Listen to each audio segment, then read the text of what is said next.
pessoal do Facilitando a Medicina, tudo bom com vocês? Eu sou Cleverson Dovec e a gente vai para mais uma aula de histologia, que é o estudo dos tecidos. Então, vai deixando o seu joinha, se inscreve no canal e vamos ao que interessa. Hoje seria a parte 2 do que seria o tecido conjuntivo. Se você não viu o primeiro vídeo, dá um pulinho lá, dá uma assistida para você entender melhor esse vídeo. Porém, já vamos logo ao ponto. No vídeo passado falamos que o tecido conjuntivo ele é formado basicamente, olhando assim, ele vai ter células e a matriz extracelular. Isso de princípio, porque a matriz extracelular vai ainda ter duas divisões, que seria a formação de fibras e a substância amorfa ou fundamental. Porém, falamos bastante da matriz extracelular no vídeo passado. Hoje vamos falar das células que compõem esse tecido conjuntivo e alguma divisão que pode existir nesse tecido conjuntivo também. Então, vamos falar logo das células. As células que compõem esse tecido conjuntivo. A primeira seria os fibroblastos. Ela que vai ser a mais comum e mais abundante célula presente nesse tecido conjuntivo. Porém, é importante dizer que essa célula fibroblasto vai ser a responsável por produzir tudo que seria a matriz extracelular do tecido conjuntivo, tanto fibras como a substância fundamental ou amorfa, ou seja, ela é muito importante, vai estar produzindo todas essas substâncias do tecido conjuntivo. Além disso, os fibroblastos podem ser classificados em dois tipos. O primeiro seria o fibroblasto em si, que seria aquela célula superprodutora, super sintetizadora. E os fibrócitos seria outro tipo, seria aquela célula já cansada, já não tem tanta capacidade de produção de substâncias. Porém, vamos falar de cada uma agora. Começando pelos fibroblastos. Os fibroblastos, como você vê na imagem, são células grandes, com núcleo grande, abundantes mitocôndrias, ou seja, apresenta alto metabolismo energético. Claro, para quê? Para fornecer o seu trabalho de síntese nesse tecido conjuntivo. Também vai ter os retículos endoplasmáticos rugoso, vai ter o complexo de Golgi, enfim, vai ser uma célula completa, uma fábrica essencial para as substâncias que estão no tecido conjuntivo, especialmente na matriz extracelular. Agora os fibrócitos, você vê na imagem, ele já vai ser um pouco pequeno, um formato fusiforme, vai ter um núcleo pequeno também, ele não vai ser aquela célula que vai estar produzindo como fibroblasto.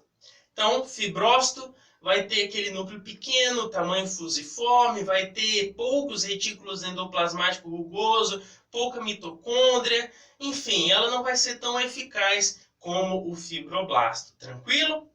Então falamos dos fibroblastos. Outra célula muito importante do tecido conjuntivo vai ser o mastócito. Esse mastócito que vimos lá na playlist do sistema imunológico, do sistema hematológico também, que ele é de origem hematopoética, as células precursoras sanguíneas. Mastócito tem origem nas células hematopoéticas. Além disso, ele é importante por quê? Porque ele produz e libera algumas substâncias como heparina e histamina, que são fundamentais no processo alérgico e de ação imunológica.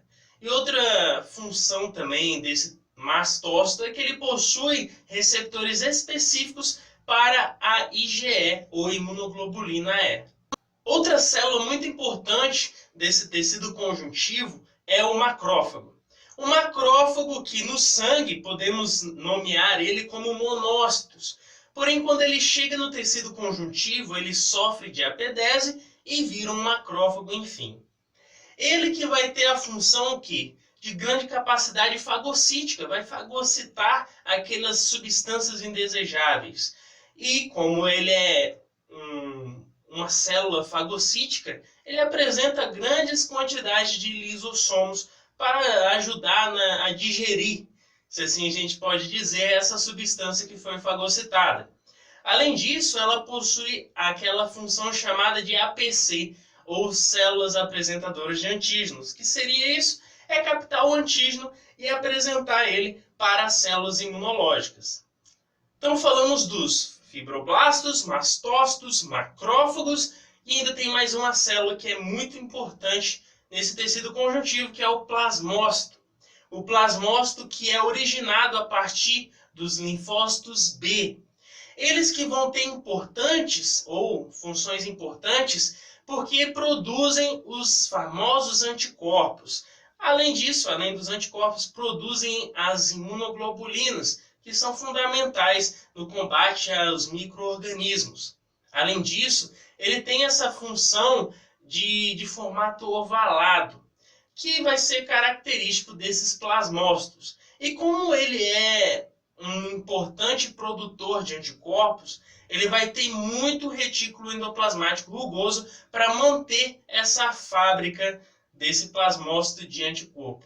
Então falamos das células que compõem, as principais células que compõem esse tecido conjuntivo. Relembrando, fibroblasto, mastócitos, macrófagos e plasmócitos. Então, no geral, no vídeo passado falamos, tecido conjuntivo é formado por células e matriz extracelular. Porém, podemos dividir esse tecido conjuntivo em dois basicamente, que seria o tecido conjuntivo denso e o tecido conjuntivo frouxo. Aí você se pergunta, como assim? Como eu vou diferenciar? Vamos começar falando do tecido conjuntivo frouxo. O tecido conjuntivo frouxo ele tem uma característica muito importante. Ele vai apresentar mais células do que fibras nesse tecido. Como você vê na imagem, ele possui realmente mais células do que fibras.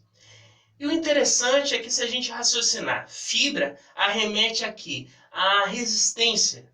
Vai dar o quê? Força, suporte. Se o tecido conjuntivo frouxo tem menos fibras e mais células, ele vai ser o quê? Mais flexível. Vai ser o quê também? Menos resistente. Uma característica muito importante do tecido conjuntivo frouxo é que ele vai ter muitos vasos, ele vai ser muito vascularizado e tem um formato de rede. Agora falando do tecido conjuntivo denso, ele basicamente vai ser o contrário do tecido conjuntivo frouxo. Como você vê na imagem, ele vai ser formado por menos células e mais fibras, especialmente as fibras de colágeno, fibras grossas. Então ela vai conferir o quê? Resistentes. Agora não quer dizer que ela não tenha fibra elástica, ela vai ter fibras elásticas. Porém o que predomina são as fibras de colágeno grossas. E uma característica desse tecido conjuntivo denso é que ele vai ser o quê? Resistente. Óbvio, ele possui mais fibras do que células. Agora, voltando a falar um pouquinho sobre o tecido conjuntivo frouxo. Onde encontramos ele? Ele vai ser abundante em vários lugares do nosso corpo, como a dermis, como também nas pleuras. E ele é muito importante, vai estar muito distribuído no corpo. Como já falamos, ele possui mais células do que fibras. Então ele vai ser o quê? Mais maleável. Agora não podemos esquecer que esse tecido conjuntivo frouxo, ele vai apresentar algumas